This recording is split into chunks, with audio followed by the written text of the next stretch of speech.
ಮಕ್ಕಳಿಗೆ ಹಣ್ಣುಗಳನ್ನು ಹಾಗೆ ತಿನ್ನೋದಕ್ಕೆ ಯಾರೆಲ್ಲ ಕೊಡ್ತಾ ಇದ್ದೀರಾ ಅವರು ಈ ವಿಡಿಯೋನ ಸುಮ್ಮನೆ 1 ನಿಮಿಷಗಳ ಕಾಲ ಹಾಗೆ ನೋಡಿ. ನಾನು ಏನು ಹೇಳ್ತೀನಿ ಅನ್ನೋದನ್ನು ಗಮನದಲ್ಲಿಟ್ಕೊಂಡು ಕೇಳಿಸ್ಕೊಂಡು, ಸಾಮಾನ್ಯವಾಗಿ ನಾವೆಲ್ಲ ಏನು ಮಾಡ್ತೀವಿ, ಡ್ರೈ ಫ್ರೂಟ್ಸು ಅಂತ ಹೇಳಿ ಮಕ್ಕಳಿಗೆ ಹೆಲ್ದಿ ತುಂಬ ಶಕ್ತಿ ಬರುತ್ತೆ ಅಂತ ಹೇಳಿ ಅದನ್ನು ಪುಡಿ ಮಾಡಿ ಹಾಲಲ್ಲಿ ಹಾಕಿ ಕೊಡೋದು ಅಥವಾ ಡ್ರೈ ಫ್ರೂಟ್ಸ್ ಉಂಡೆ ಮಾಡೋದು, ಈ ಥರದ್ದೇನೋ ಸಾಮಾನ್ಯವಾಗಿ ಮಾಡ್ತಿರ್ತೀವಿ. ನಾನು ಕೂಡ ಅದೇ ಪ್ರೊಸೆಸ್ಸಲ್ಲಿ ಇದ್ದೆ. ಬಟ್ ಕೆಲವರಿಗೆ ಒಂದು ವಿಚಿತ್ರವಾದಂಥ ಕಾಯಿಲೆ ಅಂತ ಮನೆಯವರೆಲ್ಲ ಹೇಳ್ತಾರೆ, ಪ್ರತಿಯೊಂದನ್ನು ತೊಳೆದು ತಿನ್ನುವಂಥದ್ದು. ಬಟ್ ಅದು ನಿಜವಾಗ್ಲೂ ಅದು ಒಂದು ವಿಚಿತ್ರವಾದಂಥ ಕಾಯಿಲೆ ಅಲ್ಲ. ಅದರಿಂದ ನಿಮ್ಮ ಆರೋಗ್ಯ ಎಷ್ಟು ಸೇಫಾಗಿರುತ್ತೆ ಅನ್ನೋದನ್ನು ಈ ವಿಡಿಯೋದಲ್ಲಿ ನಾನು ನಿಮಗೆ ತೋರಿಸ್ತಾ ಇದ್ದೀನಿ. ಇಷ್ಟು ಹಣ್ಣುಗಳನ್ನು ನಾನು ತೊಳಿತಾ ಇದ್ದೀನಿ, ಡ್ರೈ ಫ್ರೂಟ್ಸ್ನ.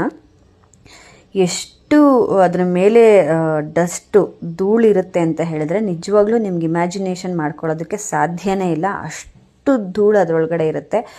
ಡೈರೆಕ್ಟಾಗಿ ಪ್ಯಾಕಿಂದ ತೆಗೆದು ಯಾರೆಲ್ಲ ನಿಮ್ಮ ಮಕ್ಕಳಿಗೆ ಕೊಡ್ತಾ ಇದ್ದೀರಾ ಅವರು ಒಂದೇ ಒಂದು ಸಲ ಈ ವಿಡಿಯೋವನ್ನು ಸಂಪೂರ್ಣವಾಗಿ ವೀಕ್ಷಣೆ ಮಾಡಿ ನೋಡಿ. ನಾನು ಒಂದು ಬಾಕ್ಸಲ್ಲಿ ಒಣ ಹಣ್ಣುಗಳನ್ನು ತಂದಿಟ್ಟಿದ್ದೆ, ಸೊ ಅದನ್ನು ತೊಳಿತಾ ಇದ್ದೀನಿ. ಈಗ ನೀರು ಚೇಂಜ್ ಮಾಡ್ಕೊಂಡು ಬಂದೆ, ನಾನು ಮತ್ತೆ ಹೊಸ ನೀರು ತೊಗೊಂಡು ಬಂದೆ.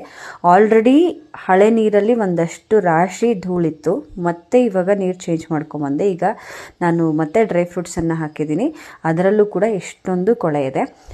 ಈಗ ಬೇಗ ಮಕ್ಕಳಿಗೆ ಇನ್ಫೆಕ್ಷನ್ ಆಗುತ್ತೆ, ಹುಷಾರಿಲ್ದಂಗೆ ಆಗುತ್ತೆ ಅಂತ ಹೇಳಿದರೆ ಒಂದು ಅರ್ಥದಲ್ಲಿ ನಾವು ಶುದ್ಧ ಇಲ್ಲದೆ ಇರುವಂಥ ಆಹಾರವನ್ನು ನೀಡ್ತಾ ಇರೋದು ಕೂಡ ಪ್ರಮುಖವಾದಂಥ ಕಾರಣವನ್ನು ವಹಿಸುತ್ತೆ.